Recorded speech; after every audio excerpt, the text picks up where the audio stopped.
What is up, guys? Welcome back to another episode of the Rangers Talk podcast. I teased yesterday that we were going to do this again. I know that yesterday I said we were going to do a big episode. I kind of want to save that, which I need to give you guys the info on that. I'm planning on trying to get a giant podcast here, if you guys are in, where I get you guys on, get maybe Ice Cold Takes, Stat Boy Steven, get Phil from Big Apple Hockey. I want to try to get this to be a huge podcast if we can get. That'll be sick. To preview the playoff series of whoever they face, whether it's the Devils or Carolina. Yeah, so we'll try to figure that one out because the playoffs are 10 days away already, which is just absurd. Playoff tickets dropped today. They're not cheap. That's an understatement. Yeah. One way to put it. Yeah, I didn't even get notified for the pre-sale for whatever reason, but everyone was just like, it doesn't matter. It was still $350 for the cheapest ticket, so it didn't matter. But yeah, and I hope you like a nice view of the Chase Bridge, because if you want to get in for the cheapest seat, that's what you're gonna be seeing. It's just ridiculous. Like, the amount that it was last year was so much cheaper. The fact that you have to pay more for a round one, game one ticket than you did for the conference finals last year is just absurd. What were they last year? Tarasenko effect. Tarasenko effect. and the Kane effect. Those two play a factor for sure. Devils playing the Devils. I mean, that's how. But I mean, still, last year the conference finals game one, I paid $300 for that one, and this year for game one, it's like $400 just to get in the building. Jesus Christ! And that's the view of the Chase Bridge right there. Oh yeah, so you can watch the game like this. Basically. Who's out with the puck? Yeah. Who's that down there? Puck goes behind the net. Oh gosh, shit! I can't see anything. Wait, I'll go look at the jumbotron. Oh my god. Oh, maybe there's nope, there's no screen behind me. Just a bunch of walls. Just a drunk guy falling in the back. Unreal. Just ridiculous. And we'll try not to ramble because everyone had a field day with this. I don't know if you saw the comments after when we listed random Rangers. Forget about it with the comments. Oh, boy. That was so sick. I love that. The comments had a field day. There was at least 30 comments of different players, and it was just absurd. I get out of nowhere just like 30 notifications on my phone. You got to comment on your video. You got to comment on your video. And I just see Mackenzie Skapski, Chris Newberry, Wojciech Wolski. Oh my! We got to do like a whole podcast just for that. That would be so sick. 100%. I'm in on that. Yeah, that would be great. True. But we do have news to talk about with the Rangers. Chytil got extended. Nice little payday for him. Well deserved. He ended up getting, what was it, $4.3 million for the next 4 years, I believe. Yeah, it was like a 4.4375. A lot of digits there, but yeah, he remembers the exact digits. Yeah, I know. I'm just like that. I know my Rangers, dude. But yeah, what are your guys' thoughts on the contract? To me, no brainer that was an underpay. Oh yeah, I mean, I remember we were talking about it actually on the podcast. I don't know exactly when the time frame was, but we were talking like this guy could have got around $6 million, and now we're sitting here just about a week and a half later that he's only making about $4.5 million over the next 4 seasons. That's just unbelievable work by Chris Drury. Chytil, he's having a career year. I mean, he's kind of breaking out there. The whole kid line as a whole has just been unbelievable for the Rangers. And, I mean, he's getting less than a guy like Dylan Strome. I said it. Like, what did Dylan Strome get? I think he got like a 5x5. So for Phil Chytil to get less than him, I mean, that's just – I don't know how Drury did it, but, I mean, he could only just keep going up from here, right? Like, the contract will just keep looking better year by year. So, I mean, to get Chytil locked up is huge because you still got to get other guys like Miller, Lafreniere, and maybe some other guys like Tarasenko and Kane if you want to bring one back. So, to get one locked up is very huge. Yeah, 1,000%. And I think yesterday – see, Jets, you compared it to the Kreider contract, right? When he got his first, so very similar type of deal there. And to get your 3C locked up to this contract, no brainer. The question really becomes if they need to clear cap this offseason, who becomes the casualty? I don't know. I couldn't tell you. Yeah. That's a tough one, dude. I don't know. I think that the obvious choice that everyone's gonna throw out there is Barkley Goodrow, and man, I don't know. It's a tough call. It's a tough call, and it all depends on who you bring back. If you bring back Kane and or Tarasenko, it's might even have more casualties than that.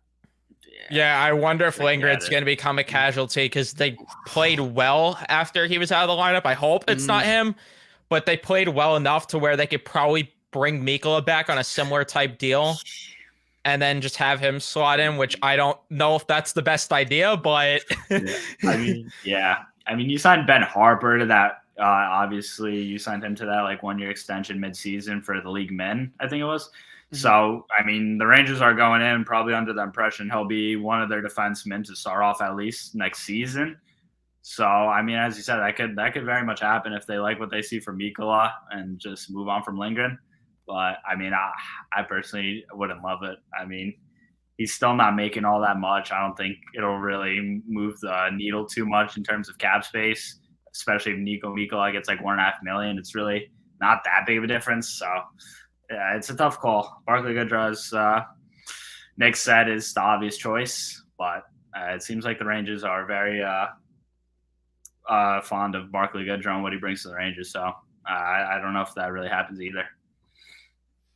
Yeah, and then you have other guys that you can maybe throw in the mix there. Kreider, I don't know. Trouba, they're not going to do that. They slapped the C on him. I really... Like, the only problem is I don't think Kreider's going to want to leave and waive that no-move clause. Yeah. Is it all the way through his contract? No, I think 2024-25, it becomes a modified, if I'm not mistaken, or at least around that time. Real quick, I'll check. So, yeah, I mean, that's another option there, but I really don't know how likely it is, because, like, do they value Tarasenko and or Kane more too? Like, that's the question. Yeah. I mean, I think they'll definitely prioritize one of Tarasenko or Kane. I don't see a world where they both leave. I think they're going to want to keep one. And I think it'll come down to, I mean, who's willing to take the bigger discount. Simple as that. Yeah, I've always said that because everyone has this debate all the time of, who would you rather keep, Tarasenko or Kane? Who would you rather keep? To me, the answer is whoever's willing to take the cheapest deal. It's that simple. Whoever's willing to sign for less, that's who I want on the team. And the only question I have with it being Patrick Kane is how long is he going to be out if he has that hip surgery in the offseason carrying into next season? Yeah. You could do a little LTIR action maybe, but the question is, like, I really don't know how much he's going to want at all either. I can't imagine he has a big market. I mean, he's 34 at this point. He's getting that hip surgery. So it's like, what teams are really going to throw, so much money at this guy? I don't think he'll have as big of a market as people think. And I think the Rangers could really pull something off to bring this guy back for like $2.5 million, because he was really adamant on coming here. So, I mean, why wouldn't he want to stay longer? Take a Jason Spezza type deal. Mark Giordano, yeah. Spezza, everyone, dude.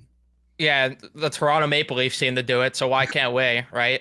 So it would be nice to see players actually take a discount here for once, because can't remember the last time that's happened.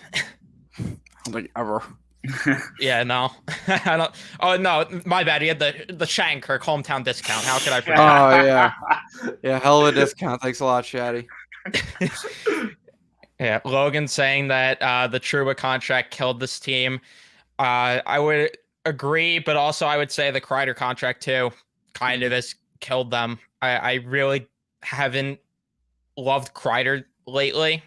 Obviously, last year it was going to be hard for him to replicate 50 goals or whatever, but there are just way too many nights where he's looking invisible for me. There's just way too many nights, and it's just frustrating to watch. Playoffs, hopefully he'll turn it around and step it up into another gear, but he needs to prove his worth, because right now he would be my first cap casualty if it's anyone. I agree 100%. I love Kreider, and I think the hardest thing too is It's easy to look at every player like a number, but at the end of the day, when you are getting rid of someone, you're replacing the human being too and what they do for the room. And whether it's Kreider, Trouba, or Goodrow, it's going to be really hard to replace that person, man.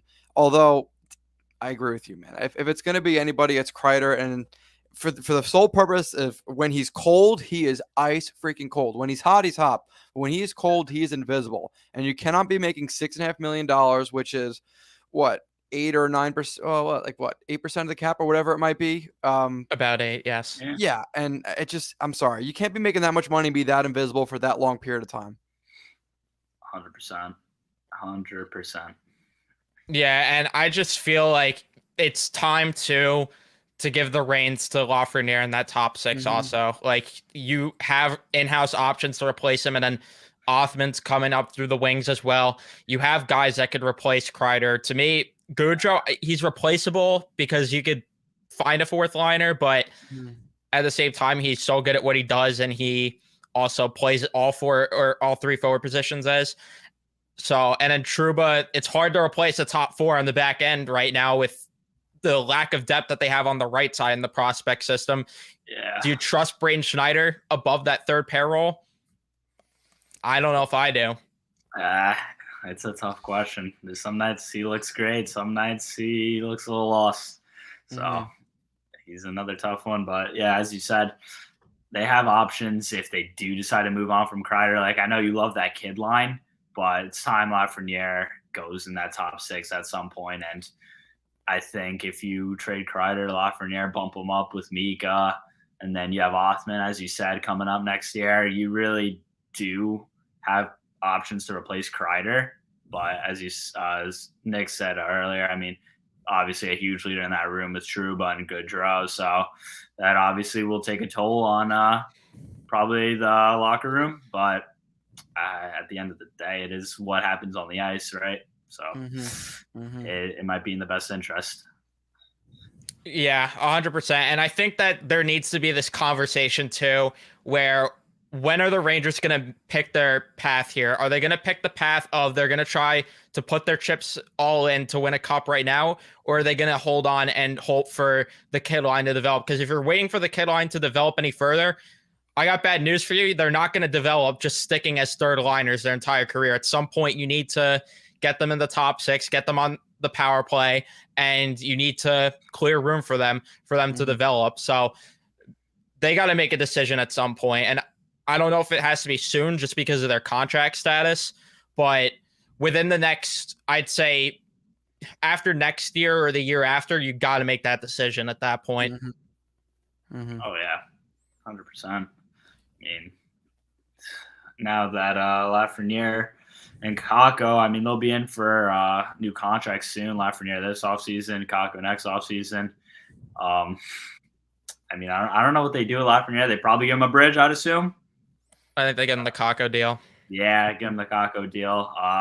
And then, just give him those bigger minutes next year and the following season, see what he could do. And I mean, we see what he has. He has all the talent in the world. You see those goals he's pulling off against Washington. So I would really love to see Lafreniere get a lot of power play time, play those big minutes. And I think this dude honestly could put up a 60-point season. I really do. If he works on his skating too, I mean, that would just be game changing for him. He needs to. And this is an interesting one. Aside from last year, has Kreider ever looked like a top 6 player in his career? Interesting. For short stretches of time, yeah, but I don't think he ever consistently looked like one. I never understood how he made $6.5 million when he did. I mean, he must have really held that Milan Lucic contract over somebody's head. Like, well, if this guy can get 6, I can get 6.5. Because I don't know, I never saw it. He never did enough consistently. So you were not happy with that contract when you got it at the time?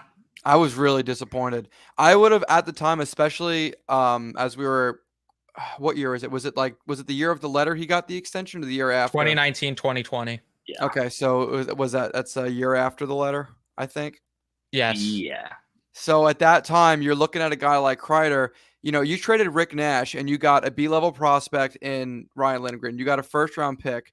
You got who else? You got Ryan Spooner, who was a young roster player, and you got a cap dump in Matt Bolesky, and that's for a 34-year-old injured, concussed Rick Nash. You wonder what you could have gotten at hindsight's 2020. You wonder what you could have gotten for at the time, what, a 27, 28-year-old Chris Kreider, who and he was regarded as the top trade target at that deadline. Yeah, you wonder what you could have got for him back then. It's nothing against Kreider. I love Chris Kreider as a Ranger. I mean, he's gonna go down. It's crazy. The Rangers have been around for 100 years and have only so many 200, 300 goal scorers. He's gonna go down as one of the most successful individual Rangers in history, and as a player in terms of games played and goals and points and all that. But it's just so bizarre to just think that, because I don't think he's ever been a play driver. He's always just kind of been a compliment on whatever line he's been on, whether it was Stepan or Zibanejad or whomever. He was never the guy. He was just a guy. Yeah, 100%. I mean, the only time I guess he looked like a top six winger is when you had David Desharnais there in the top six, and not much competition to outbeat there. So, I mean, that's really the only time, other than last year, I'd say that he's looked like a top six winger, to answer your question there. But yeah, I don't know. I mean, they should have, just hearing some of the names, at least at the time, that they could have got. Like, I know St. Louis was the front runner team, really interested. And you just look at some of the names they have on their roster right now, and you got to wonder if one of those players would have been involved in a Kreider deal. I wanted Kreider. So, Kreider. Oh my God. Imagine Kreider, dude. That'd be so sick. Hey, but knowing our luck, it would have been. Yeah, he wouldn't have developed into the player he is now. Or it would have been like Blay in like a first. Like, oh, we got this good young kid, Sammy Blay. Yeah. Him in a first. No, Blay in a second. The Buchnevich special. Yeah, seriously. MJ says he trusts Schneider in the top 4. I think an interesting conversation is, what is Schneider's contract going to look like? Not this offseason, but the next. I really am intrigued by that. Somewhere in the 2s, right? I say, yeah, I think the 2s is a good comparable. Definitely less than what Lindgren got. I could agree with that. Especially because he hasn't proven he could be in a top 4 role yet. Exactly. What about the Michael Del Zotto type deal? 3% of the cap on after his first contract. That could be, that could be a fair one. Something along those lines for sure. Yeah. It's just hard to imagine. It's tough for Schneider because he hasn't got the chance to prove himself in that top 4 defenseman role, and unless, God forbid, there's an injury, he's just not going to get that opportunity. And I don't foresee him. I wonder if he gets to 20 points this year. That could be an interesting conversation. He's at 18 right now. Could he get to 20? Doubt it, but who knows? What does he have? How many goals and how many assists out of those 18? 5 goals, 13 assists. I remember he's on fire for a nice 3-game stretch. Didn't he have 3 goals in 3 games or something in that early portion of, was it November? I remember he's on a roll scoring.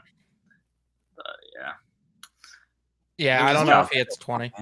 I like Schneider a lot. I don't know.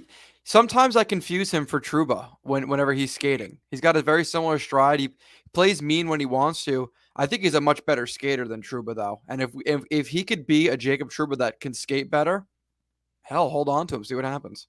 Yeah, then he could definitely go in the top 4 for sure. But it's just going to be interesting to see how he gets that opportunity ever, because obviously Fox and Trouba have these gigantic contracts blocking him from getting that role. And that's where I wonder if they ever, I don't think after this contract, I think he'll get a bridge deal, but after that next contract, I think the discussion becomes, do you move Trouba or do you move Schneider at that point? Because you're going to have to make a decision there at that point. Yeah. There you go. He's saying Schneider's baby Trouba. Hell yes. In a good way, though. Not the bad way, the good way. Yeah. How many seasons does Troch have to play? 4 or 5, then he could leave or get traded? I don't think I'm worried about Trocheck getting moved anytime soon. I've liked this game a lot, and I think that, again, I've said this multiple times here. I've said it multiple times in my post-game videos or live streams, that Vinny Trocheck, you're going to see what he's about come playoff time. he he was the most productive Kane last year in the playoffs. And that's a team that has Sebastian Aho, that has Andrei Svechnikov, has Teuvo Teravainen on it. He was still outperformed all of them with 10 points in 14 games. Yeah. I mean, it was just a big upgrade over Strome and Kopp and what we've been dealing with at that number 2 center role. Guy has over 60 points this year. He's been everything we've asked for and more. And as you said in the playoffs, I mean, he's just going to turn it up even more. He's just a pest all over the place, all up in your face. Mm-hmm. So I'm excited to see what he brings to the playoffs for sure, because I know he's got like a lot more in him. Yeah, you gotta love the Prius. Strom hybrid. The Prius. I like how the Canes tagged the Rangers in that tweet that the Bruins tweet with the Lambo or whatever. Laffy is playing like a superstar. Should we lock him up? Problem is we have no cap space. We try to lock him up, but NHL says, "Oops, sorry." Cap says no. Well, yeah, that last sentence is a whole. That's a whole conversation on its own that we could have about the salary cap, because, God, man. I mean, we've ranted about that multiple times here, so we won't go into that. But I wouldn't say he's been playing like a superstar lately, but he's been playing good, and I don't think that you lock him up to that Tim Stützle, Matt Boldy type deal. I don't think so, because the cap says, like you said, the cap says no to it either way.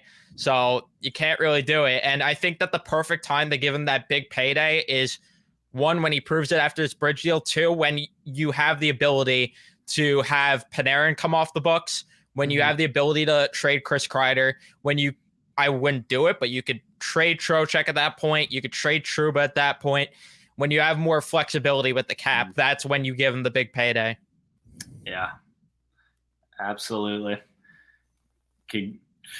I mean, it's pretty inevitable that one of those big contracts will be moved in the next couple of years when you have that flexibility, as you said. So give him the bridge like you gave to Kakko, and then we could get to the point of giving him a large contract like the Stützle and Caulfield. Yeah. Wait, did Caulfield get a contract? No, but he's surely gonna get one soon. Yeah, he'll get a nice one too. He definitely will. I just was confused for a second because I didn't even see if that happened at all. Threw me off for a second, but and then obviously there's scenarios where it's worked out to bank on the upside and give those big deals, like Hughes right now, which is just, that contract's just stupid good for the Devils. And yeah, I don't know how they got away with that. Yeah. It pisses me off, though. It really pisses me off. It's amazing. Yeah. That sucks. It really does. When Kreider retires as his number in the rafters, if he retires as a Ranger, I think so. Hard to say no. I mean, he's at the top. He's at the top in gold. Now, personally, I don't. If he wins a cup with us, yes. But if he doesn't, because, all right, so the argument is how many games he's played, the goals, the points, and all that. Well, all right, then you could say the same thing about Dan Girardi and Mark Stahl. Right? They played a shitload of games too. Their numbers are definitely not going to be up there. I don't know. The jersey retirement thing, I feel like everyone's getting their number retired these days, so it's hard to say you don't think it'll happen. I don't think it should unless he wins a cup. I agree. Yeah, that's fair.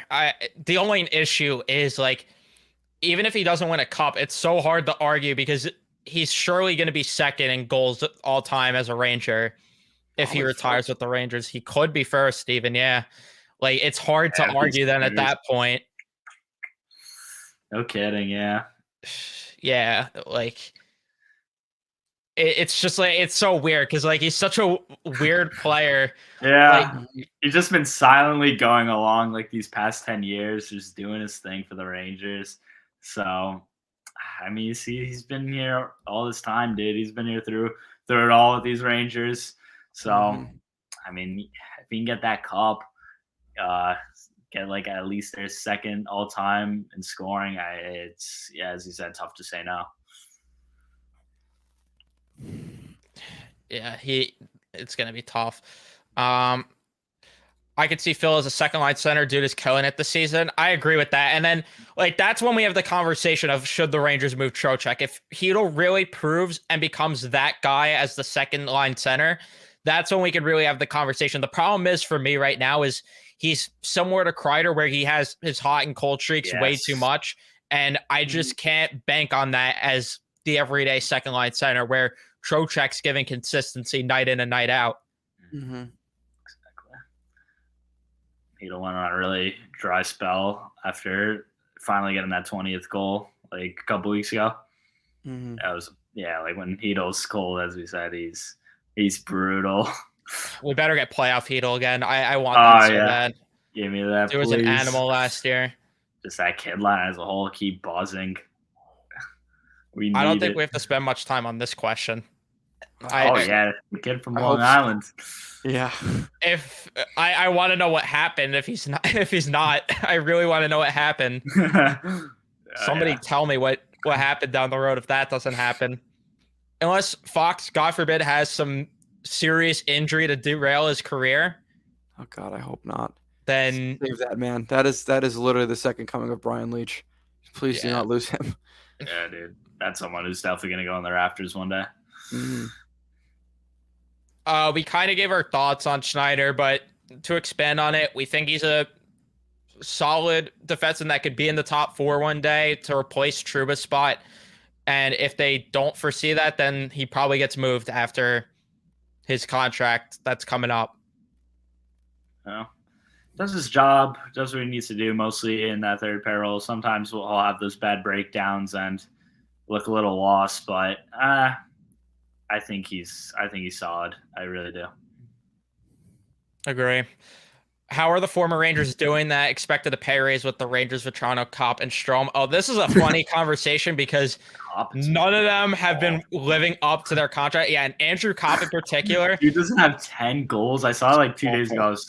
I was shocked. I find it so funny how he had the balls to go on NHL Network and basically talk shit about the Rangers for not giving him a payday.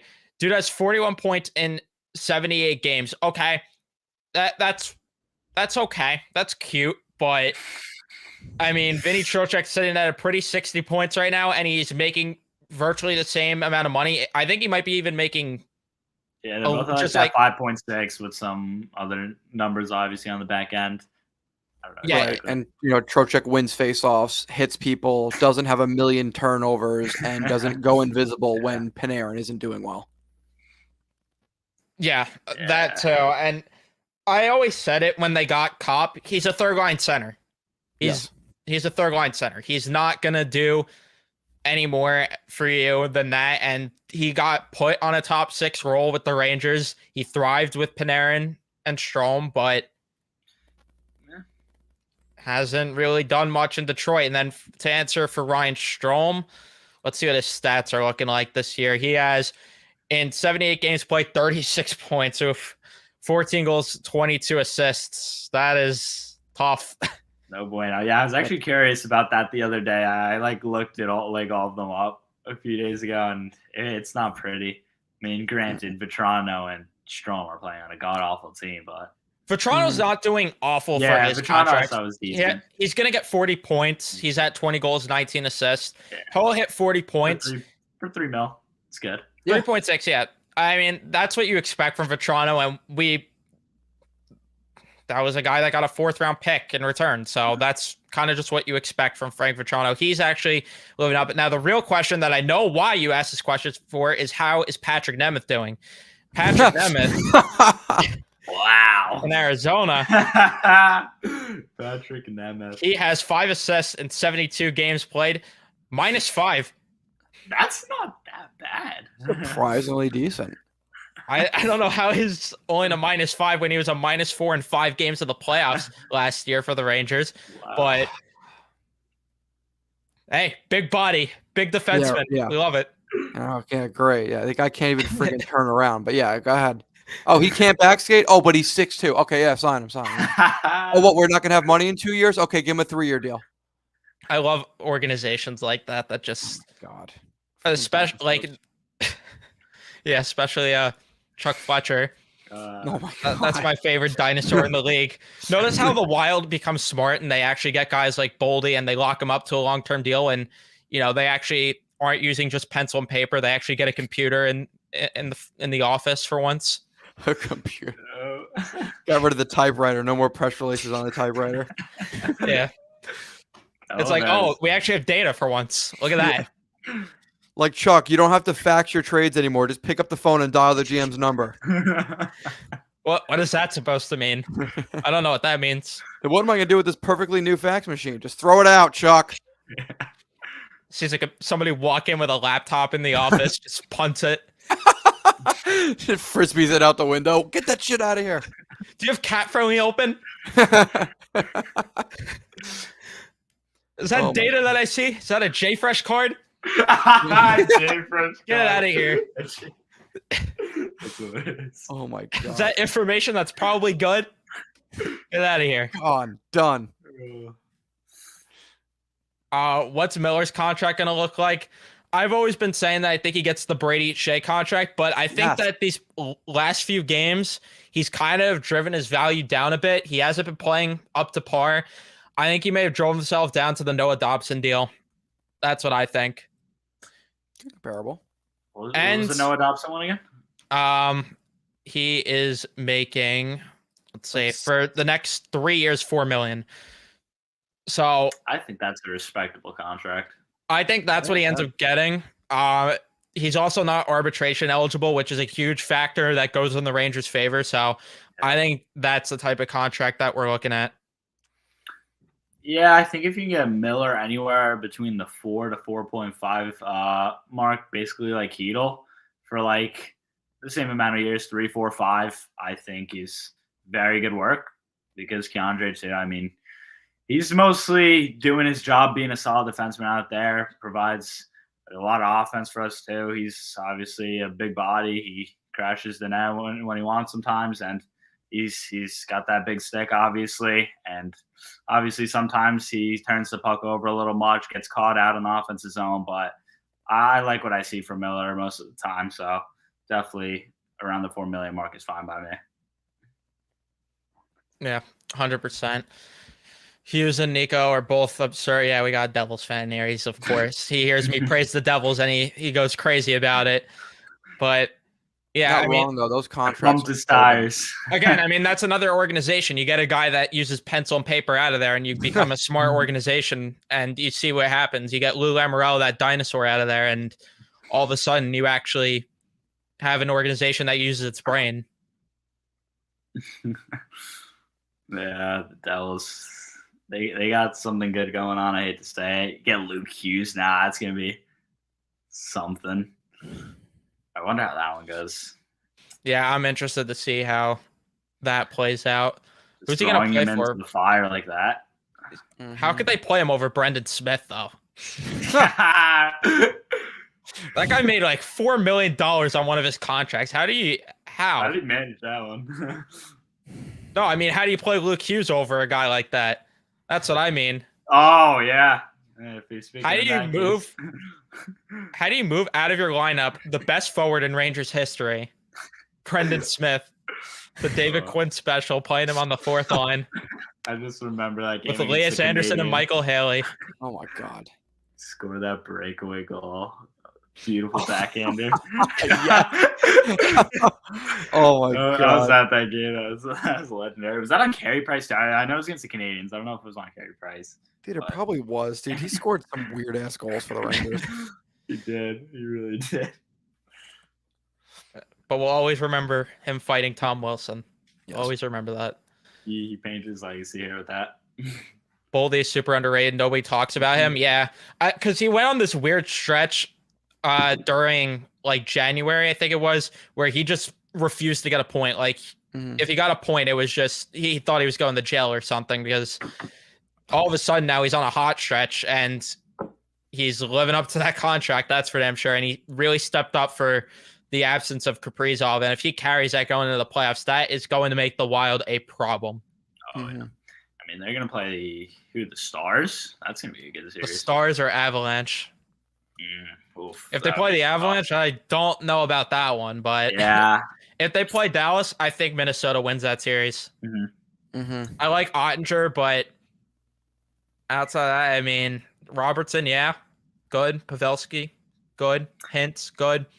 And then the list kind of ends there. There's kind of a drop off. I mean, Jamie Benn and Tyler Seguin, I guess. Anymore, you know. I think Ben's having actually a pretty decent season, if I remember correctly. Was it him that led the league in points one year with like 70 something? Yeah, it was 86, I think. It was Wow. Meanwhile, Connor McDavid just 89. putting up 150. Yeah, it's just yeah, Jamie Benn this season, believe it or not, 32 goals, 74 points in 78 games. Yeah. Just kind of woke up out of nowhere again. I mean, the Said West some is Hayes wide game open. too. Fuck. West is wide open.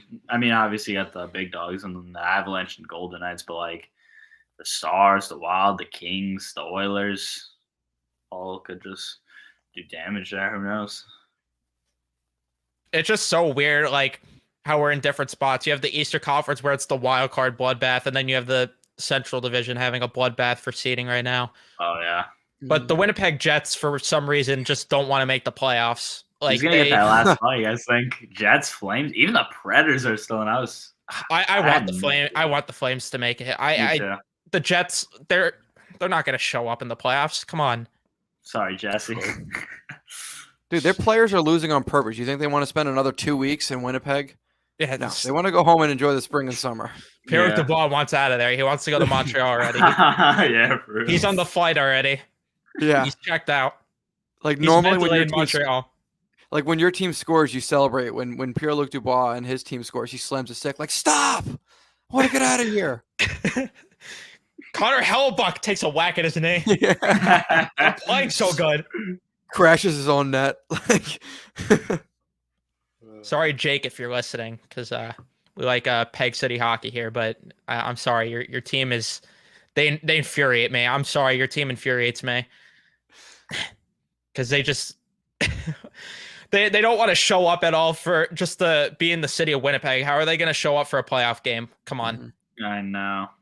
And I feel bad because like they have a great fan base, but man, their team. And then my boy Matthew Tkachuk carrying the Panthers right now, potentially to a playoff berth. I love it. If he gets second in the Hart Trophy voting, I'm counting that as a victory for my prediction going into the year of Matthew Tkachuk winning the Hart. That was your prediction? Wow. Yeah, I had Matthew Tkachuk winning the Hart going into the year. I went bold. And Cool. I'm counting as a win if he gets second. Yeah, There Connor was McDavid doesn't count. That dude's just in the league, so yeah, that counts. I'm counting that as a dub for sure. Trocheck can't be moved until year 4 of that contract. I think no movement clause. I am not 100% sure when it becomes a modified, but I could fact check that. But I'd imagine it's something like that. If I had to guess, because the Rangers just love giving out no move clauses and then modified ones at the end of the contracts. Because why would they have a no move clause just expire and then become just nothing? Yeah. So this year, next year, and the year after, actually. So it's only 3 years, 2 more years after this of it being a full no move clause. So that's a modified one. It's crazy that Kreider is 1 goal away from Messier for most goals in elimination games in NHL history. What? That's not true. that's gotta be. There's no way. Come on. Lucas. Could that be true? But hold on, I kind of believe it though, in like a really weird way. I mean, the Rangers have played in so many elimination They games. I mean, have. maybe not goals per game, but goals, yes. I There's could actually no- see that, dude. Maybe he meant Ranger history. Yeah. That has to be Ranger history, not NHL. Uh-huh. I refuse to believe NHL history there. Well, hold on though. Think about it for a second. I mean, the Rangers had, with Kreider, off the top of my head, I could think of 3 different times coming back down from 3-1. So that's 12 elimination games right there. True. Not to mention mean- all the game 7s and everything too. Well, we know he didn't score a goal in Game 7 against Tampa. Well, why would he? He only scored 50 during the season. Wow. Oh, no, I meant in I believe 2015. that. Oh yeah, well, that actually, you know what? I believe that, dude. I mean, the Rangers have played in so many NHL elimination history? games. Dude, I don't know, man. I mean, think about it, like the playoffs way Okay. back when. Now, granted, I wasn't around the 70s, 80s, and 90s. I don't think any of us were, but I don't really feel like we hear a lot of like 7-game series slugfest. Like the good teams were the good teams back then, and they just tended to win without having to go the distance. David, we know you're watching. You were watching the 70s or 80s. We know you're watching, David. God, I wonder. I gotta look that up now. Now everyone, where's Step Boy Steve when you need him? Yeah, really. This is where we really need Guy could literally Steven. snap his finger and the answer just appears. Yeah, seriously. NHL. I was gonna ask him to come on, but it is way too late for him. That dude is fast asleep. Hey, snoozing. I hope he's sleeping. I hope my boy's not up at 5 a.m. right now. Oh god. That's basketball. I don't even know where you'd find a stat like that. Yeah, that's a tough That's one. like Stat I don't know where moves? you got that one, Lucas. That's wow. The stat moves have it. That's a Stat good question. moves. I'm gonna look it up. Stat moves NHL. Most goals in elimination games in NHL postseason history.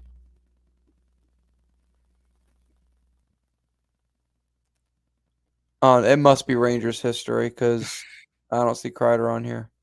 Oh, you actually found a list now?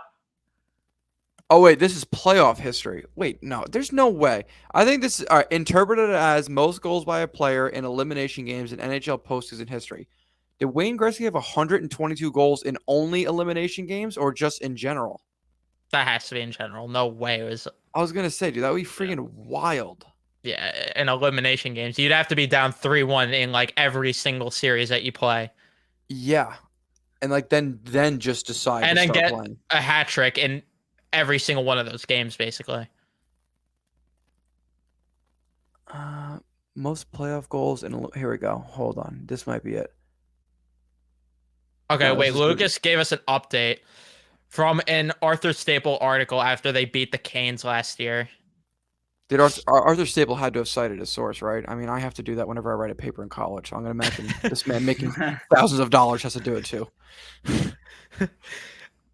Like, how did he get that information though? Yeah, who does he know? If we can't find it with a Google search, how is it? Did he just like go back and count every single player in history's elimination games stats? Must be like There's one no way. of those trust me, bro type stats. Yeah, seriously. See, every time, like all the keywords for stat moose are just giving me the same, like it's just different words but the same exact stat, which is just playoff goals.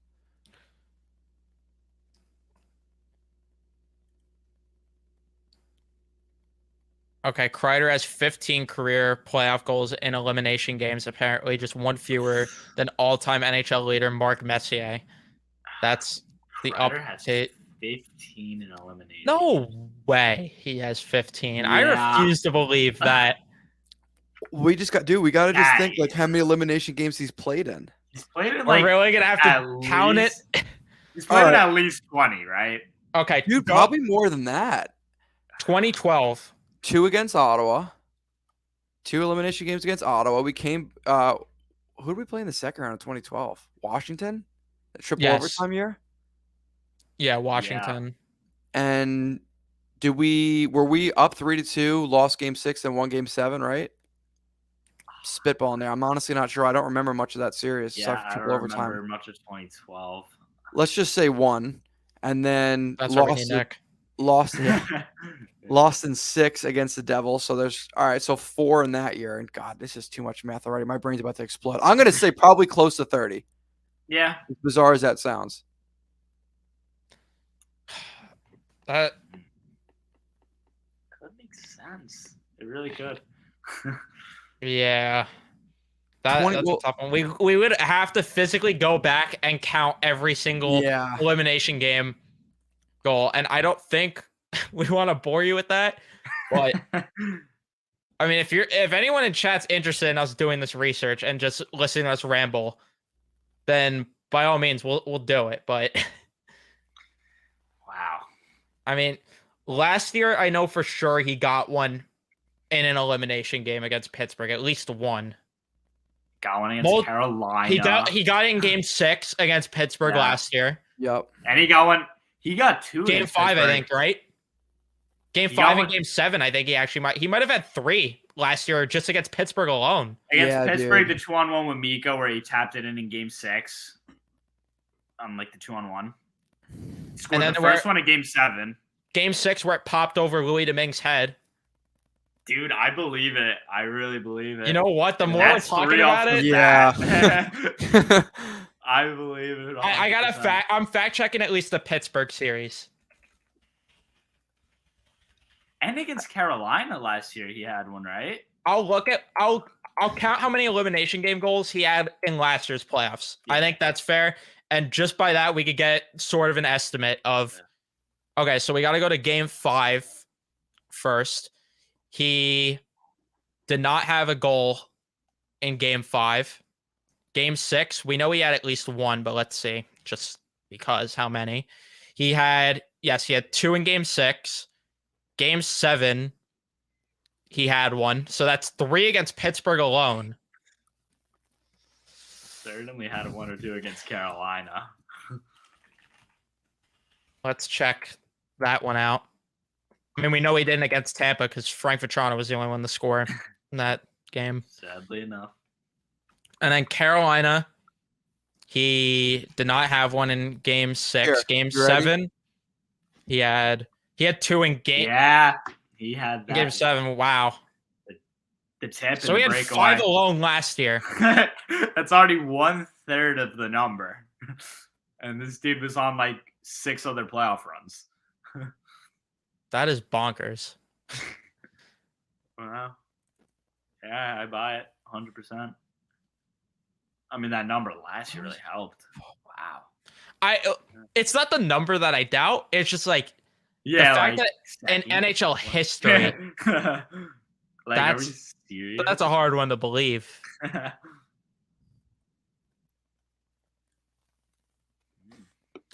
The question is too, does that bubble series count? Because I know he scored in the bubble series. Oh yeah, it counts. I think it was the qualifiers though. Like that's why I think those did count as playoff games. Yeah, if that counted, then that definitely helps because I remember him scoring at least 1 goal. He scored that goal to start that second period. I remember that vividly. Yeah. Mm. I remember I thought we were in the game like a freaking clown. that was such a blur. Oh my god. Just got taken out like that in 3 games. What a time. So I have an article by Blue Line Station right here. It was posted 10 months ago, so I don't know if this is accounting for the 10 months ago was last May, so that has to include the comeback against Pittsburgh. This is the quote: looking at the last decade from 2012 through this season, which is perfect because that's when Kreider came up, their record is a stellar 16-6 in elimination games. So that's 22 right there, and I'm not sure if that's including Tampa, the Pittsburgh series, or the Carolina series. Wow. So yeah, that's a big sample size for him to get those amount of goals. That's a good enough size. So yeah. I think he's it's not cap. I'm gonna say it's not cap. It's not. Wow. I had to point that out. That's a good shout right there. It really is. All this when Statboy Steven literally would have had the answer off the top of his head, be like, oh yeah, he of course he's second. I actually had this one memorized. I've actually been waiting for a time to mention this one. Funny you mention it. And here's the autographed puck from Kreider's 14th goal. Yeah. I actually have every single one of his elimination game pucks. That's how I'm keeping track of this one. Oh my god. I'm sorry, MJ. If I jinx Fox, I'll name my first kid Adam. All right? We'll make that a deal. He didn't talk shit directly, but he kind of took a jab Like he's like, I really thought the Rangers were gonna pay me, but they decided for some reason to go in a different direction. Yeah, for some That- reason. That's what he said. But Wonder what the reason was. You just imagine Jury comes into his office like, yo, you're gone, bro. You didn't do enough. He goes 5.5 sheets. Okay, all right. Well, thanks for coming. we appreciate you being. Thanks for taking my first. Now you can leave. We appreciate your Ryan Spooner run. Ryan Spooner. He's like holding the door for him, like he just walked over desk, hold the door. Yeah, you're good. Thank you. No, you're good. It's all right. When are we gonna change it to the Spooner run instead of the Insanity run? Oh, that too bad hockey doesn't have the relevance basketball has in the grand scheme of Facts. things for that. God, Ryan Spooner. Jesus Christ. The Spoon Man. That should be the term Ranger fans should use. Spooner sanity. Spooner sanity. That's great. Like I answered earlier, whoever's willing to sign the cheapest deal, that's who I would want to come back. If I had to pick a like, say they want the same exact deal and I could pick one, I'd have to go Vlad right now. But that's just me. Yeah, agreed. I tend to agree with that. Panarin and Kane. I mean, you already have a Kane in Panarin. That's not taking away from either player, but they play a pretty similar style. So, yeah, I'll take the guy that shoots the puck. We don't have very many of those. Some person just randomly tweeted out a picture of them with Panarin and Kane together. I was like, how did you find both of them at the same time and get a picture? I'm so jealous of that person. Yeah. Where? That's so legendary. I saw a couple actually. Must be like just somewhere in the hotel. Did you follow them to the hotel? Like, I'm surprised. I didn't think Kane made the trip. So that's interesting. Yeah, that too. What a good jealous team of guy. that. Like, just got acquired and he goes on the road trip when he's not playing, if that is the case. Yeah, big respect. Yeah, that's epic. Picture with the Breadman and Kane. Captain Essex to afford everyone. Our Rangers got to bring goats back like Paul Carey and Steven Camper. Oh, my God. No, I want Chris Newberry back. I'm sorry. That's where we really got to save the cap. God, Paul Carey and Steve Camper. Jesus Christ. Wow, man. God. Names are just great.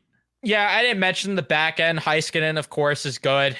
They could have had better than Heiskanen, which is crazy to think, but yeah, that's true. They do have some solid pieces, but I just like the Wild matching up with the way that they're playing. There's something to be said about teams going hot into the playoffs, and the way that the Wild are playing right now, I trust them more than Dallas.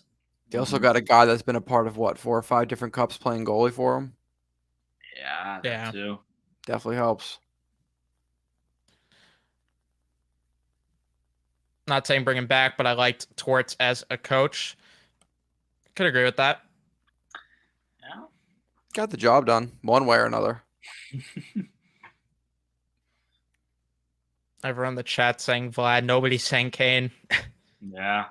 I mean, yeah, no doubt. Like, if they're taking like the same money, I tend to think, a lot of people would say Vladimir Tarasenko. But I mean, both are fantastic players. You can't go wrong.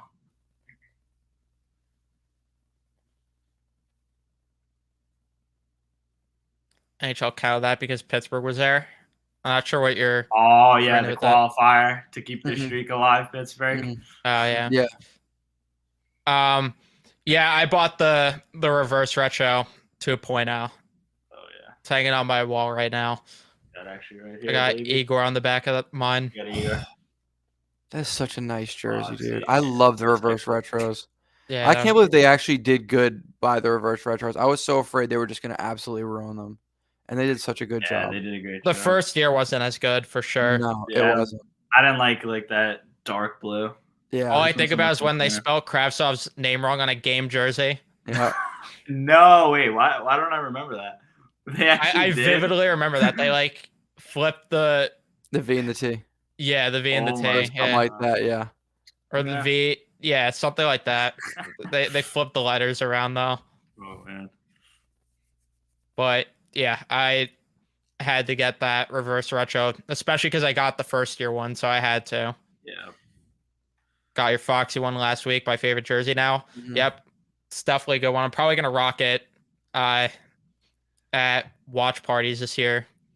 Because, I'm just probably not gonna be attending playoff games that much this year. Watch parties is gonna have to be the resort option. Yeah, that's for damn sure. Wait, for the first round, they do it, right? Yeah. Mhm. I hope so. I mean, that would just be a kick in the balls Yeah. if they didn't. Got it. Are they gonna Right. do Bryant Park again? Like do all that stuff at Bryant Park? Bryant Park was cool for game. Just 4 in please not Tampa. MSG. I don't need that PTSD again. Oh yeah. That was a nightmare. That watch party was the most deflating thing I've ever. That's the worst $10 I've ever spent. The worst. I was shocked that it was even $10, but that was the worst $10 I've ever spent. I'm with you on that. I mean, forget about it. When they had John Branty saying New York, New York, and the crowd was like just so not into it at all. It was just bad vibes. Wait, like that was like at MSG. It was a away playoff game. They did it. Is that Yeah, what you're Game saying? 6 against Tampa. Oh yeah, I forgot about what was the game just on the jumbotron? Yeah. They like lowered the jumbotron. The game was on it. Damn, did it sell out? No, it was like just the lower bowl and like part of the upper bowl. Like there was nobody in the. I don't think there was anybody in the blue seats. Dude, or that would anything be like kind of that would be kind of genius if they could find a way to display the game on the ice. Now it would probably look bizarre, but like I mean, listen, that's another way to make money and raise the cap. Not that we're gonna get on that, but like, hey, it's a way to do it. We kind of sick actually. I agree with that. Yeah, I mean, I don't know if they're gonna do a watch party at MSG after that one. That was just such a train wreck. They had the Knicks PA guy doing the call too. Like it was.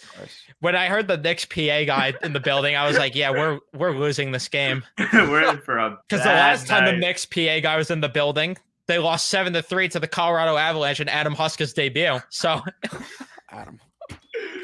Oh my god, dude, that's hilarious. And it was so deflating. Like Frank Vetrano scores that goal, the crowd just ballistic.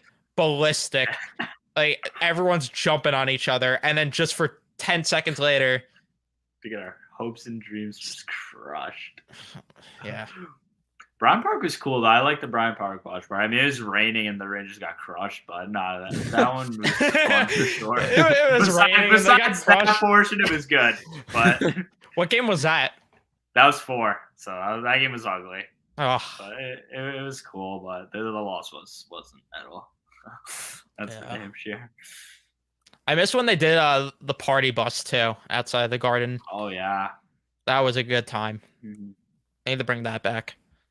They said they were gonna bring it back last year, but the Blue Crew member lied to Nick. Liars, man.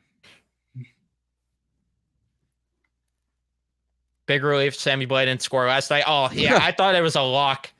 I thought Blay anytime goal scorer was a lock last night.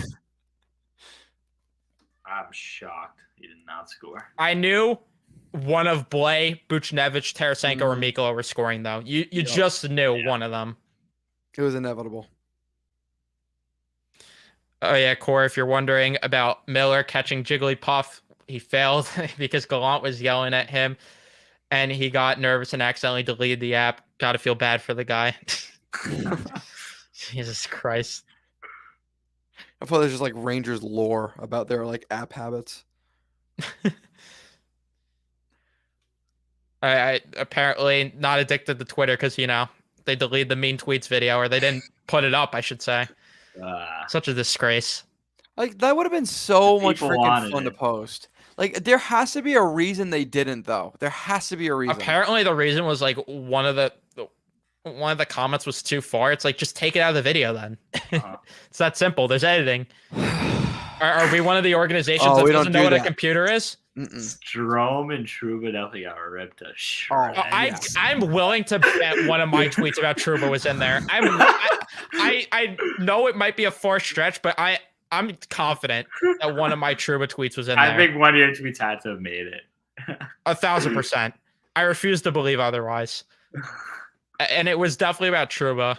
I mean, Ryan Strome, it just would have been about him missing nets. It was like the 2021, the start of that season. I think it was last season. Okay. Yeah. Like, how do you tease that you're gonna drop the video and then you just don't drop it Yeah, you though? don't That's Never drop it. Or at least like just like say the reason. Yeah. Like I know like it was rumored about there was like over like a tweet that went across the line, but like Mm-hmm. they didn't really give it like a legit like reason themselves. I'd love for them though to do what the Buffalo Sabres did. I don't know if you saw the video, but you know the memes that everyone makes to reply when the team posts the final score. Oh, The like- Buffalo Sabre, yeah, like you just lost to, Yeah. yeah. So like the Buffalo Sabres had the players react to those memes, and it was hysterical. I remember that. Yeah, I want the Rangers to do that so bad. I'd love for them to react They to, have to. Come on. yeah. Pump up the interaction, man. Like fans Yeah, like love they- stuff like that. The Exactly. Rangers do post YouTube videos like like the off the board segments and other stuff like that. Yeah. But, like give us like the juicy like content like that. Throwing the game, no, I don't know. I don't know about that No, one. We we know don't- the we don't do NHL that. won't do that. Come on. Mm-mm. Throwing the game. It's for a select few people, so we just can continue to make the cap like cheap as fuck. I will never understand that. Like, why does the NHL just hate their fans? I hate everybody. Why? I hate everybody. I just don't want anybody having fun. Like it took 100 years to allow the players to develop a personality. Imagine like allowing teams to post fun tweets. Exactly. God, you get fined for everything and anything these days. God forbid you wear the wrong lace colors Oh, on your still skates. throw you out of the league. 10-game sussy. You could spear someone in the nuts. You could punch someone in the back of the head. But I swear to God, if you wear the wrong laces, let me find out. Put you in timeout. Fine you 10 grand. Are those some custom skates you got there that look so cool that would help grow the game? Yeah, that's gonna be 15 games for you. Yeah. So ridiculous. Let's go ahead and get him out of the league. Actually, thank you. We don't need that around here. No, there's no such thing as creativity. No, get out. Are you trying to wear jersey number 69 yet? No, get out of here. Let's put the kibosh on that. All right. God, it's I so mean- stupid. Even the MLB's trying to grow the game. Like Giving and it a they're- shot. they're garbage at that too. The NHL is somehow worse than that. NHL Yeah. makes MLB look unbelievable in that department. Basically, MLB looked like a fun, like festive fair, where the NHL is like this droopy, dreary, like just Yeah. god awful, just sideshow that just exists. Where like the funniest stuff that happens is like really old coaches saying stupid things. Yeah. Mhm. It's Yeah, like- ridiculous. Why is the funniest thing Sheldon Keefe yelling at the refs? Yeah, like seriously. Like you have a player that for the first time in decades is averaging close to 2 points a game. Yet there are still people that exist out there that have no idea who Connor McDavid is. And they Yeah. don't even know what he does. No idea. No idea. And Like, it who- just like crushes me because I saw that somebody on ESPN ranked top 5 playoffs to watch, and he put the NHL at 3, and that was above the NFL and above the NBA. He put it at 3, which I don't know why it was not at 1. I think he put the MLB, and I forgot what the other one that he put above was. But regardless, he put the NHL at 3, and the comments are all like, "Oh, you're stupid. Hockey at 3, it should be lower, Yeah. below the NBA and NFL for sure." And it's just like it's sad. It's just sad. Whenever the NHL gets posted by like ESPN, it's just like it's comments. You have a game Brutal. where people are literally throwing fists at each other, and you can't promote that. Like seriously. You're sad. It's so bad. How bad is it that ESPN has the majority rights to NHL television and they're not even doing the Stanley Cup final anymore? Not that I'm Yeah. against TNT doing it because I like TNT more, Me but too. y'all spend all this money to be like the thing for the NHL, and you will not even cover their fucking championship. And then if you mention it on First Take, God forbid, Stephen A. Smith loses his Oh mind. my god. It's so Yeah. stupid, dude. And the only thing he knows about hockey is that the puck is black, by the way. Right. And Gary Bettman's his boy. It's Yeah. just Never get it's that so one. stupid. And you know what pisses me off the most is the NHL. And I mean, it's not stupid. I mean, it's business, right? It's all about money, anyways. The only reason they took that ESPN deal is because ESPN was the highest bidder. They did not give a rat's ass about growing anything. It's like, oh, that's the most money. Okay, sick. You knew damn well ESPN was not going to prioritize the NHL over what they currently have. There was no way. It never was going to be that way. I'm sorry. I thought TNT. I still think TNT has the way better lineup of personalities. They present the game better. Everything TNT does is better than what ESPN has done. ESPN hasn't done anything.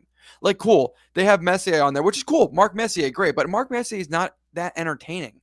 He says interesting things. Right. Like for deep thinkers, like if you're like a passionate hockey fan and you want to hear what, the legends of the game have to say, sure, you want to listen to Mark Messier. But if you're a casual fan that's looking for a laugh, you want the Bissonnettes, the Liam McHugh, even Gretzky had a personality. Hockey, like, dude, I'm sorry. Like, there's a reason Barkley and Shaq do so well for ESPN and Stephen A. Smith. It's because they're just. Oh, I guess Barkley and Shaq, they're not ESPN, are they? They're TNT, right? Yeah. Either way, the reason they get so many hits is because they're entertaining. They might not know, even if they weren't educated about the game, they're entertaining, and that's why people tune in all the time.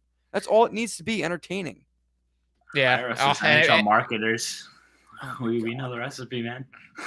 Pains me too with Paul Bissonnette. I'm starting to like the guy. It pains I me. I know. Seriously, dude. Like, I hate to say it, but he's actually been good for the game.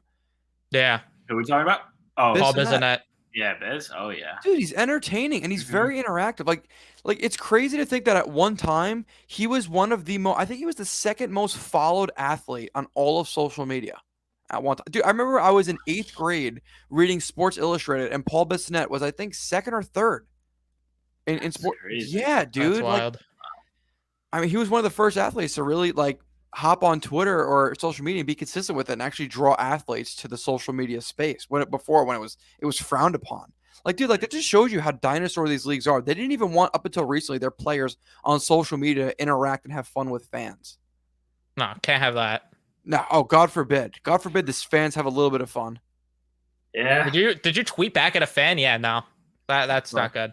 That's Cannot have that. Oh, you liked a tweet where it said, like this tweet to cure cancer? No. We're gonna go ahead and delete your account and fine you $25,000. Yeah. So stupid, dude. Oh, okay. This is good news, at least, Lucas. I'm gonna have to check. I got that email too. Hey, I'm gonna I trust Lucas check. Whatever he says from here on out. Yeah, Lucas. Now you're my insider now. Lucas, you're my Woj. You're my Woj. You're my Elliot Friedman. You're my Jeff Passan. You're my guy.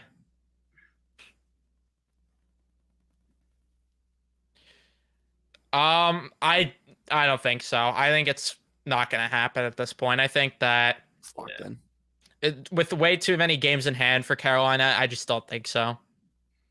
Yeah, I think I'm gonna get a run for their money, but the game in hand is crucial, as well as already being a point ahead.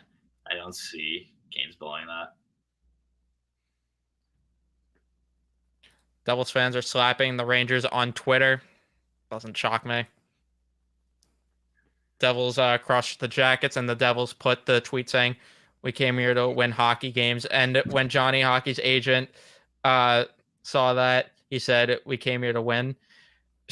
I mean, yeah, I don't know why Johnny Hockey. I mean, listen, he said he came there to win, but he didn't say how many games. That's true. He didn't specify. He didn't specify. Exactly. Don't disrespect my twin brother like that. All right, that's my brother. That's my twin brother right there. That's not. Hey, and you know what? I loved Johnny Hockey when he signed in Columbus even more. I gained so much respect for him because he could have went to Jersey or the Islanders. Yeah, and he chose Columbus. He's a real one for that. He saved the day. I don't know why he did it, but yeah, I respect it. I do. Oh, he really saved the day with that one, especially when he teased the Devils and Islander fans as much as he did and led them on to believe he was going to one of those two. Yeah, that made me smile when he put pen to paper with Columbus. I still can't believe he was in Columbus. I still struggled. Like, what was his thought process? I'm not gonna complain, but I'm neither am I. I thought the ultimate jinx when I was at that Rangers Blue Jackets game, though. I'm like, I don't understand why Johnny Hockey signed in Columbus and then he scored a goal. I pulled the biggest jinx there. Sam Rosen levels of jinx. Yeah. Keith Hernandez today on the broadcast today, he jinxed too. He's like, well, if there's a home run here, it changes the game. And then next pitch, 3-run home run for the Marlins. Yeah, I remember you tweeted about it. I couldn't see it. Obviously, I was there, but yeah, you were busy watching Frank the Tank. I was too busy watching Frank's reaction. That guy's a sideshow. Oh my god.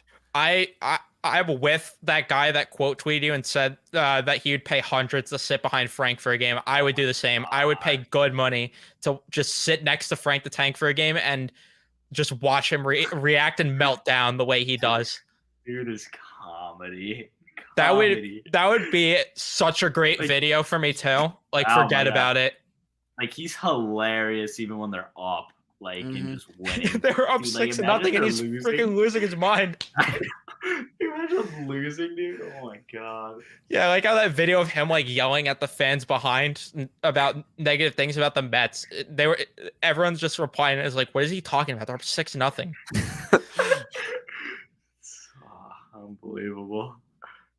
Gotta love Frank.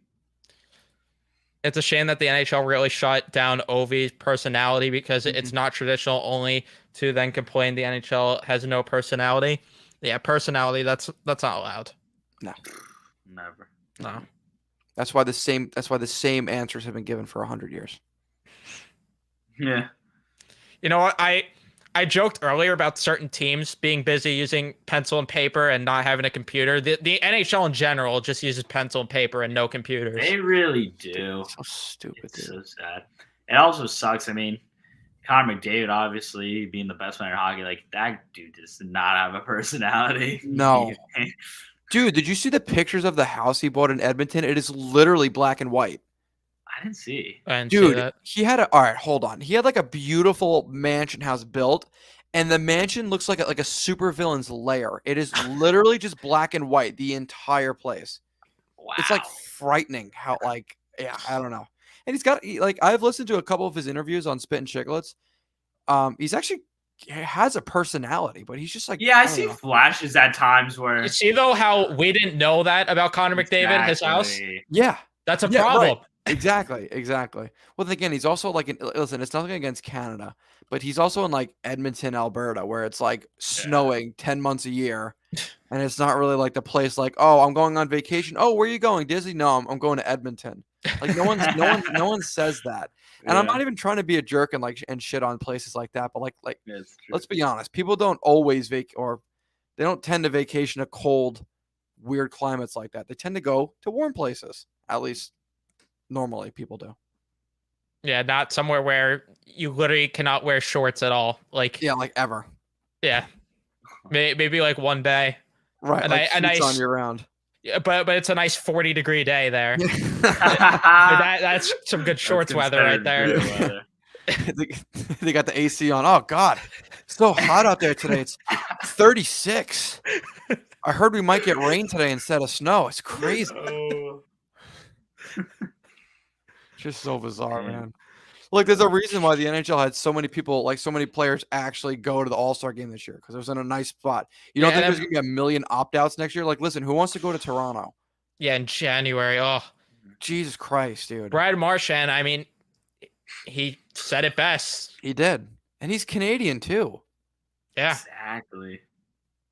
It's like it was so cool in Florida this year, and granted, I mean, what they did with the broadcast was just stupid. A nightmare. I mean, the skills competition was, I've never seen anything more disastrous in my life. Bad. A disaster. I don't have many words. Get that meme up. It was so bad. That was the worst skills competition I've ever seen. I actually stopped watching it for the first time ever in my life. I literally schedule off work every year so I can watch a skills competition because I love it, and I did not watch. I turned it off. It was so impossible to follow. It was the dumbest thing ever. Oh, free Chipotle though. Yeah. Oh Win the golf contest. Nice. Like the guy that's making 8 sheets a year. Oh yeah, but here's some free Chipotle. Okay. Yeah, and you play for Montreal too. Like, sure, there's plenty of them nearby. Like if you tell a pigeon like me who makes like pennies on the dollar compared to what he gets free Chipotle, oh yeah, I'm doing backflips for you. I'll do whatever the hell you want me to do. I don't even like Chipotle. You're telling me free food? Yeah, I'll do whatever the hell you want. To a guy like, who was it? It was Nick Suzuki. He's like, okay, all right. So it's all right. I mean, sick, free Chipotle. And he said, what? There's not even a Chipotle near him, so they couldn't even do anything with it. It's like, all right, sick. This is how deep the NHL's pockets are. Free Chipotle for a year. Oh my God. And it was ridiculous. And I like how they just thought that it was a great idea to have them walking across the golf course, just show that entire thing with Yeah. these garbage interviews. Like, yeah, that's entertaining. So fucking stupid. Like You want them to we're think here. something. People have short attention spans. We're here to watch the skill competition itself. We're not here to watch you have these garbage interviews and everything.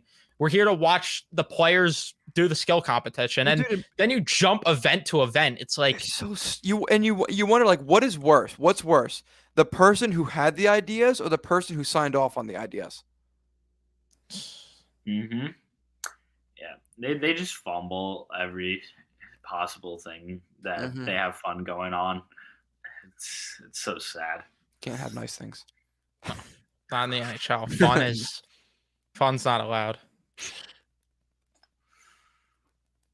ESPN is terrible and always disrespected hockey. Yeah, 100%. I agree. David with the heated driveway. That's true. That's sick. I believe it. Imagine living in a spot where you need to literally heat your driveway so you can pull out in the morning. And yeah, exactly. Like this is the problem. Nobody gives a shit about the All-Star game. Mm-hmm. I think the only sport though that does have a good All-Star game, to be honest with you, is the MLB. Yeah, it's like it's NBA. The NFL is flag of course. football now. Yeah, so I mean, Seriously. the NHL actually might top that. There's got to be some incentive. Like they need to find a way to like actually have team-based incentive. Like if you could figure out a way to offer some incentive to win, because obviously financial incentives are not going to be enough for guys that are making upwards of just millions of dollars a year. It's not enough. You got to figure out some like team incentive. I don't know what that would be. Like if your division wins, your salary cap is $1 million higher than other leagues. I'm just throwing random crap out there, but you got to give them something to work for, because no one's playing for, you know, like a 10-player piece of 100,000 prize pool. Like that, the check they get for winning is smaller than their regular paycheck. It doesn't mean anything to them. Yeah, exactly. It just, like Nico said, they fumble at every single opportunity they have. Every single thing that they could do right, they just do wrong. It's impressive, honestly. It really is. And the fact that they make the MLB look so good, it's just like how do you manage to do that? How about that the MLB is making more of an effort to make their league more watchable than the NHL, and the MLB is the biggest old head sport in the world. Oh And yeah, they're I giving forget a about shot. it. It's just absurd, man. I don't get it. Yeah. It's just ridiculous. But the last thing that I wanted to do also here, I wanted to give a little bit. We're probably going to do this next episode, but I wanted to do this here too. Since some of the playoff matchups are set, let's give our predictions of who's going to win these matchups. And let's start with, do I want to save this one for last? No, let's start with it. Toronto and Tampa. Let's get the elephant in the room out of here right away. Let's address that one. Are we just saying a winner, or are we spitting games out too? Give me the game amount too. Okay. I'm going the Toronto Maple Leafs in 7. They're flipping the script. They're the team that got better. I know they always choke and Tampa always finds a way, but they just got worse and Toronto got better. Getting O'Reilly back, it has to be their year. Like, I agree with that. I'll take Toronto in 7 too. I mean, they have to win eventually, right? yeah, exactly. I was gonna take Toronto in 7 too, but like now part of me wants to be different and just pick Tampa. But You're rebellious. I'm gonna pick Toronto. I haven't liked the way Tampa's played. This back-to-back here in New York, they played pretty awful hockey. So I'm gonna go Toronto in 7, and I like them with a healthy Ryan O'Reilly too. Now we have the matchups on the East that aren't set, so let's just give our predictions either way for the way it is right now. Carolina and Florida. Carolina. I think Carolina. I would say Carolina could potentially sweep, but I'm going to say 5 to be safe. Gentleman sweep. Fair enough. No, Carolina in 6. I think Florida gives them a little trouble. I'm actually going Florida. No, I'm going Carolina, and I'll say 5 also. I think at 5. There's only so much Matthew Tkachuk could do. Yeah. Well, it's dude, good. but what if Barkov wakes up, man? Like, Yeah, you but the don't problem know. is Sergei Bobrovsky is just allergic to winning. Oh yeah, I forgot about him. Yeah, he exists. Yeah. And then who's their backup? Alex Lyon Alex Lyon. Yeah, with it Spencer is. Knight in the players assistant program. I don't know if he's coming back soon, hopefully, but So sad for the young guy. Bruins and Islanders. Come on. Bruins in 5. Yeah, Yeah, I agree. Bruins in 5. I don't see them choking, dude. This is not a mistake. What they're doing right now, they are a ridiculously good and They're well-built playing team. inspired. Mhm. I'm scared of them if we Mhm. see them in the Eastern Conference Final. And for everyone that makes the comparison, oh well, Tampa got swept. You gotta look out. Well, yeah, because that was a team that at that point really didn't have as much experience as they do right now. Boston has that experience. They've been there plenty of times. I think that, yeah, I think they get it done. And I think the furthest it goes is 6. Mhm. And then Rangers Devils. I will not be making a prediction on this one. I do not want. I do not want to risk a jinx. Fair enough. I'm gonna make my prediction. I'm confident the Rangers are winning in 6. I hope so. I really hope so. I'm in such a tough spot. I really don't know. Like I know, and I'm gonna talk all my garbage, and I don't care if it bites me in the ass. I'm gonna talk all my garbage on the next podcast episode about how I know the Rangers are the better team. I don't care what Devil fans say. The Rangers are the better team. They have more experience. I'm going with them in 7, though. I'll go with them in 7. Play it I a can't bit handle safe. another game 7, man. We did that too many times God. last year. Oh, I'm so hoping much they my win in market take. 6, close it out on Garden Ice. I want them to close it out in the Prudential Center and just with a kick in the balls. That would be epic too. I'd love it. Kick them in the balls. Give a nice kick in the balls. That's what I want. In the West, Dallas and Minnesota. I mean, I already said who I have winning. I have Minnesota in 6. Got Minion 7. This is a tough. I'm gonna take Dallas in 7 because I think that Rupe Hintz, not Jason Robertson, but Rupe Hintz is gonna have an absolutely insane playoffs because I just feel like that's a guy who, if Jason Robertson wasn't there and he needed to be the guy, would be an 80, 90 point center. That's fair. That's a fair pick. I can't really disagree with if you go the other way. That's a close series. Yeah, Kaprizov 2 back with the Wild recent, or I think today. That's just another big spark for them. I like the Wild. They've been playing really good hockey. Both have, but good series. Colorado and Seattle. I think we know who's winning. Colorado. Yeah, definitely Colorado. 5. I think they handle them easily. I don't think Seattle's built for these playoffs. I mean, it's their first go around, obviously, franchise history. They're just playing the defending champs. Especially the goaltending too, man. Like Martin Jones, Grubauer. Yeah, I'm sorry. I'm going Jones bold. is the starter these days, right? Yeah, I think so. I'm going bold. I'm going Colorado in 4. Yeah, I could 100%. As much as I want to be in the deep here, Seattle fans, I'm not with it. I can't. If they play Dallas or Minnesota, it will be a closer series for sure. But against Colorado, no. Just pack your bags. There's no point. Like Daryl Sutter said about Colorado, like, what's the point? Another series where Vegas and Winnipeg. I mean, we know. Yeah. Vegas. Yeah. Vegas in 4. I'll say Vegas in 5. I think Winnipeg sneaks 1. Hellbuck steals them a game. If Dubois allows it. Yeah.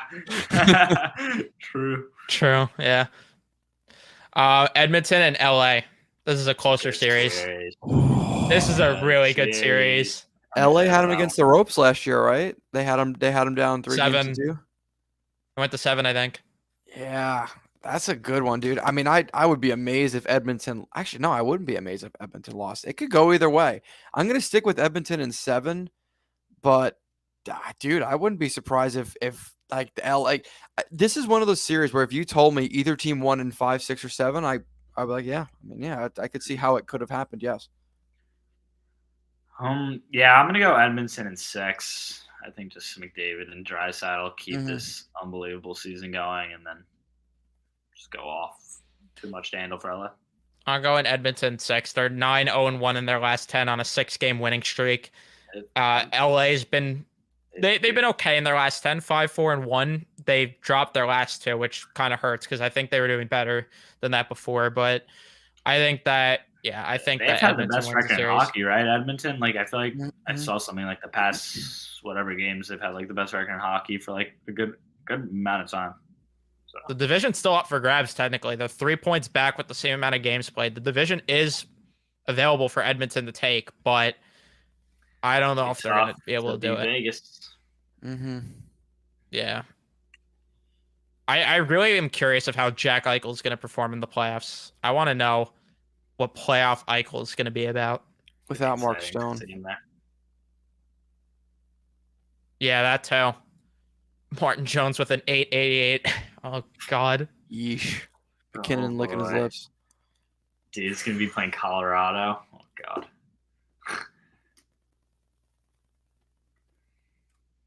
Yeah, Mikey D now is also saying the thing about Kreider. Yeah, we totally buy it. There you go. Wow. Colorado in 5, you're saying. Vegas in 4. Edmonton 7. Kings in 7. Mm-hmm. It's possible, dude. I just don't know. Like, is Korpisalo going to win you a series? I know he did against Toronto, but that's Toronto. Yeah. Toronto kind of beat themselves, to be fair. I don't know. It's like the Kings don't have that superstar. They don't. You know, like they have Fiala, they have Kopitar, but They drafted Stutzel instead of Byfield. I know that'd been big. And you could say too, for the first time in a long time, that Edmonton's depth, it might not match up, and they might not have the advantage over LA, but it's definitely closer this year than it was last year. Yeah, 100%. What does LA's fourth line even look like? Kind of curious now. Brendan Lemieux still playing? No, he got traded for Zach McEwen. Oh, that's Yeah. right. That's right. Did So the Watch Your Tone podcast could reunite. Carl Carl Grundstrom, Rasmus Kapari, Zach McEwen is their fourth line. Like they have like just a bunch of solid players. Just Yeah. nothing that'll put you over the top, though, in my opinion. I want to compare that to Edmonton's now. Now I got myself curious here. I got to do a deep dive before picking winners here. I like Edmonton's fourth line more. Warren Fogle, Devin Bukestad. Shore, Derek Ryan. Is Bukestad on the third line? I love Bukestad's that on the pick, third though. line, yeah.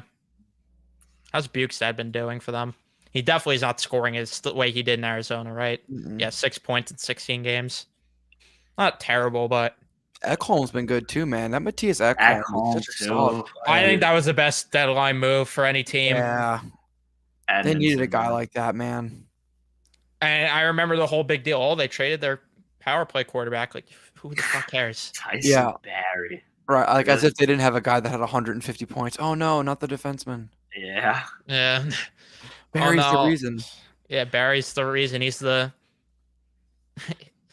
well-oiled machine out there. He's not even a bad player, but like, dude, like, I'm sorry, like, you could put me on defense back there, and Connor McDavid will still have 115 points, 150 points, and I could hardly skate. All right, Yeah, like, he's seriously. gonna do all right with anybody. Yeah. Tyson Barrie, though. I want to see how he's doing. They're still like that amazes me. I feel bad for Nashville's still players the like top one. that. Yeah, like you get traded from a good team to. I mean, I can't believe there's, as I said, like they're still in the playoff hunt. I mean, I can because, again, Winnipeg just refuses to make the playoffs. They're doing everything they can to not make it. Everything, and I mean, yeah, when you say everything. With a -8 goal differential, Nashville's in the playoff hunt. Jesus. That's Stupid. It's crazy. UC Saros though is played out of his freaking mind. Like that's part of the reason too. Yeah, UC Saros is so good.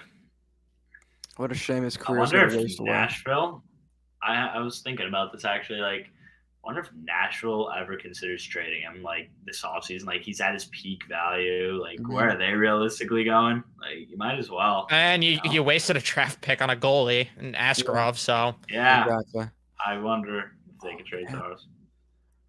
Nashville's one of those teams that if they don't ever pull the trigger on a full rebuild and move all their guys, they're just going to be in that purgatory where they just keep getting mid first round picks or trading the picks, and they'll never ever be good. I'm sorry. In order to be successful in the league, at some point you either need to get ridiculously lucky and be in the 1%, or you need to just realize you got to go on a full on rebuild, bite the bullet, and just do it. And you can't half ass it. If you're going to do a rebuild, you've got to commit. yeah, 100%. But even then, I mean, if you get the top pick, we've seen with the Flyers how they've botched picks. Nolan Patrick. Dude, even the Islanders. Like the Islanders went on a run where they drafted Dal Cole 4th overall, or 4th overall, Griffin Reinhart 4th, Strome 5th. Like they had a bunch of guys they drafted super early that just never did anything for them. Yeah. Nino Niederreiter. There's another one right there too. Another top 5. Yeah. Rick DiPietro, of course. Yeah. Yeah. They're always magic beans. The Flyers, though, I don't know what's worse. Them drafting Nolan Patrick instead of getting a guy like Heiskin, McCarr, or Pedersen, or the Flyers passing up on Cole Caulfield to get Cam York. Rough days for Flyers fans. Holy crap. Another dinosaur organization. Hey, but I hope they keep making those mistakes. Yeah, please. I'm fine with them being bad. There's any organization that I want to be bad, it's definitely them. Pittsburgh, definitely up there. Of course, the Islanders, of course, the Devils. But unfortunately, for the Devils, it's not the case. For the next few years, probably. Yeah, get it. But the Penguins might be on the downfall, which that we applaud. That we give two thumbs up for. If they miss the playoffs, what happens? They spent that money. Gary Bettman gives them Connor Bedard. Imagine. But dude, like they just committed money and years to Letang and Malkin. No, it's like they can't rebuild. No. They shouldn't have done that. They should have just such a stupid mistake. You know what's crazy too? Do you guys remember a few years ago when Brian Burke, it was either NHL Network or maybe the Cam and Strick Potter, it might have even been Chicklets, where he was talking about what he would do if he was involved in either the GM or hockey ops guy in Pittsburgh. He said he would tear it down and rebuild. And since he's gotten there, he's done the complete opposite of what he said he would do originally. And I wonder if that's not him making the call. I wonder if that's him just organizing the call made by the owners. Yeah. It has to be that. It just didn't make sense for them to keep trying and trying and trying with where their roster was. They had no young assets. There's nobody in the system. They're just getting older and older and older. Like their big acquisition this year was Jeff Petrie, and that guy is closer to 40 than 30. Yeah, that dude's a dinosaur too. Yeah, he's not even a bad player, but like the way to get better is not necessarily to get older. Like there were other options. Which I'm fine with this. Pittsburgh, yeah, of course. Please continue to be bad. Yes. Like, did they have to get Malkin though, like crying in his ranch in Florida or something to come back or some shit like that? That was ridiculous. Like Crosby had to go down to his ranch or something. Had to check up on him. So stupid, dude. That was hilarious. That's just random. I mean, Malkin's not even playing bad in his own right, but like you could have done a little bit better than like with the money that you paid for him, you could have gotten like a guy like Vincent Trocheck, who's literally from Pennsylvania. I'm glad they didn't, but there were options. They just didn't want to. They were just so afraid of just changing what they had. I honestly, you figure if they don't re-sign Malkin, they go after Trocheck, and Trocheck probably lean towards Pittsburgh because he's from there. So or JT Miller. Yeah. I mean, they were supposed to trade for Miller. That was them and the Islanders were like the two teams that were supposed to get him. JT Miller on the Islanders would have been an interesting one. So them getting Bo Horvat. That definitely would not have worked out, man. With like clearly there's something going on with Miller attitude wise in Vancouver. I don't think that would have flew with Lamoriello with the Islanders. Oh no, not at all. Would not have lasted very long. Yeah. Yeah, and he would have started partying again. Mm-hmm. These freaking dinosaur organizations, though. It's laughable. It's awful. It's a carousel. It's just like you roll out the same guys over and over again. And you expect the definition of insanity of doing the same thing over and over again and expecting a different result. And that's what the NHL lives off of. Yeah, and it's just amazing that they can never wake up and realize, oh, I messed up. Right. Horvat's been bad for the Isles, which is great to see. Yeah, very true. Glenn Sather is a dinosaur, yet he's somehow getting a whisper in the organization still. Yeah. That's absurd to me. I guarantee he was the one that orchestrated the Sammy Blais trade. Oh yeah. That reeks of Glenn Sather. Mm-hmm. Oh, a good young talented forward. Yeah, trade him for a fourth line grinder, please. Yep. Oh, fourth line grind.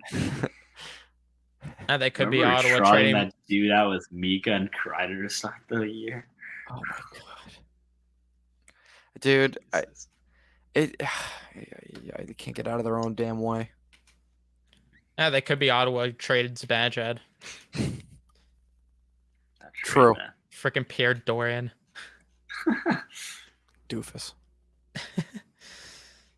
Although, you know what? Good on Pierre him. Dorian has not made some awful moves lately. He's but been good as a recent. Mm-hmm. yeah, but Chikrin in to bring it. for sure. Oh, don't worry. He acquired Victor Stahlberg for a third, though, in 2017. Some of these trades that I'm looking at. Philly Polka. Oh my god. Dude, there's like a history of GMs that just make the most weird trades ever that just never make sense or do anything. Yeah, it's just funny. And then I think you mentioned on Ice Cold Takes yesterday, you have these Twitter GMs acting like they know it all. And it's like It's them so overvaluing players like dude. crazy.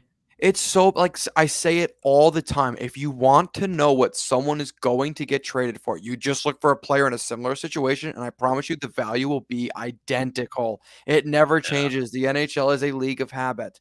You're not getting a million assets for your player. I hate to break it to you. You're not. Your player's gonna get traded for jack shit, and you're gonna be happy with it. Yeah.